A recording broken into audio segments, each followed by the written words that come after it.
Have you ever wondered why some relationships thrive, while others barely survive? What if I told you the secret to lasting love isn't about grand gestures or fairy tale moments? It's about something much deeper. Welcome to Heart Tales, where we unravel the mysteries of love, one story at a time. Whether you're single, in a relationship, or just trying to figure it all out, you're in the right place.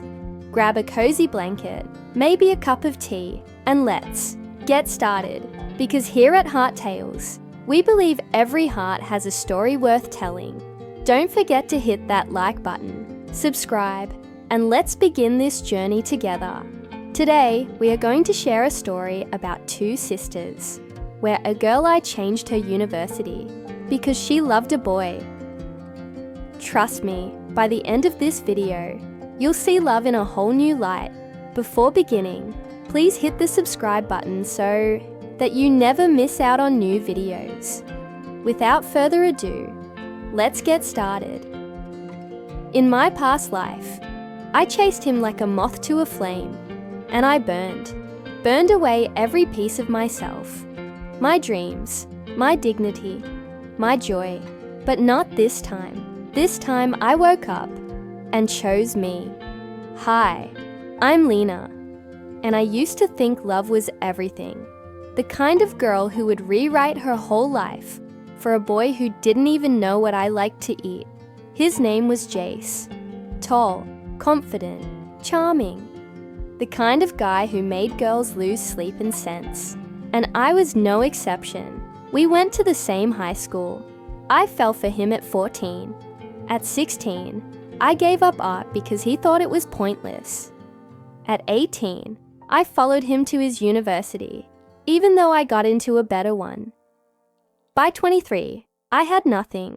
No degree I loved, no friends left, no job I cared about, and worst of all, Jace was dating someone else.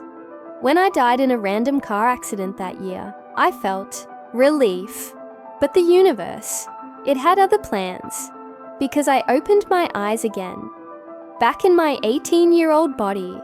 The calendar read the day before. I sent in my university application. This time, I wasn't going to waste it. Breaking free.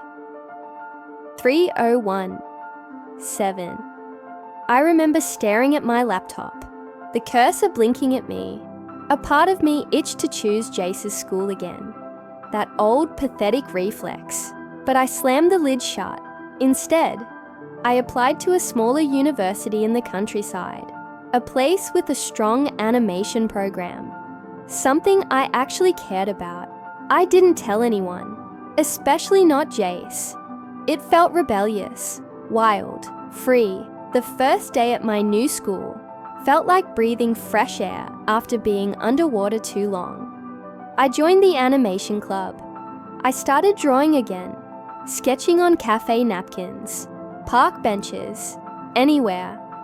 I met Ava and Chloe, girls who laughed with me, not at me, girls who didn't know anything about my past, and liked me anyway. And then there was Caden.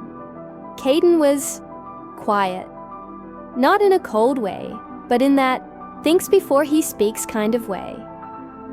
He was in the film department, often wandering campus with a vintage camera around his neck. We met when I spilled coffee on his storyboard. I apologized, mortified. He just smiled and said, "Now it has more character." We started talking after that, casual at first. Lunches, group projects, then deeper, about life, purpose, fear, and dreams. He never pushed. He never tried to fix me. He just listened. And somewhere between midnight editing sessions and stolen glances over ramen bowls, I started feeling something new. Not desperation, not obsession, just calm, warmth, respect. But just as I began settling into this beautiful rhythm, the past came knocking. One crisp autumn morning, I was walking to class when I saw him, Jace. I thought I was hallucinating, but no. There he was, smirking like always, I transferred, he said. Missed you. My stomach dropped. What? What was he doing here? He started showing up at the cafeteria, waiting outside my dorm, telling anyone who'd listen that we were destined. I tried ignoring him, but one day, I snapped. He cornered me near the old library and said, "Why are you pretending I never existed?"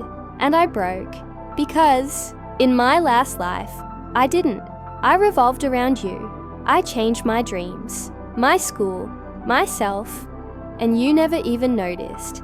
You only looked for me when I was finally gone. He looked stunned, and behind him, I saw Caden. He had heard everything.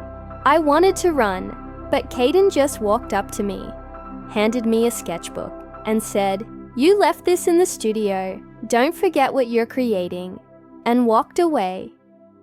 That moment changed me. I cried that night, not because of heartbreak, but from release. I wasn't afraid anymore. I poured myself into my work. My final project was a short animation titled "The Girl Who Stopped Chasing." It was raw, honest. I submitted it to a national competition, not expecting anything. A month later, I got an email. "Congratulations, you've been accepted into our animation internship program in Tokyo." I screamed, cried, laughed. It felt like everything I had ever given up was finally coming back to me, but on my terms. On graduation day, Caden found me sitting under the cherry tree where we first met. He sat beside me and said, "I don't want to be your everything. I just want to stand by you while you become your everything." I didn't say anything. I just leaned into him, and for the first time, I felt like the main character in my own story. This time, I didn't chase him. I chased my dreams. And love found me.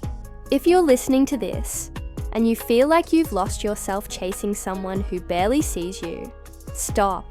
You are not a side character. You are not an extra in someone else's movie. You are the lead. So rewrite your story, and don't be afraid to start over. Because sometimes, the second beginning is better than the first. If this story touched you, share it with someone who needs to hear it. Thanks for watching. Hoped you all liked it. Don't forget to like, subscribe, and hit the bell for more stories of self-love and second chances. Until next time, keep dreaming and keep choosing you. Spread love.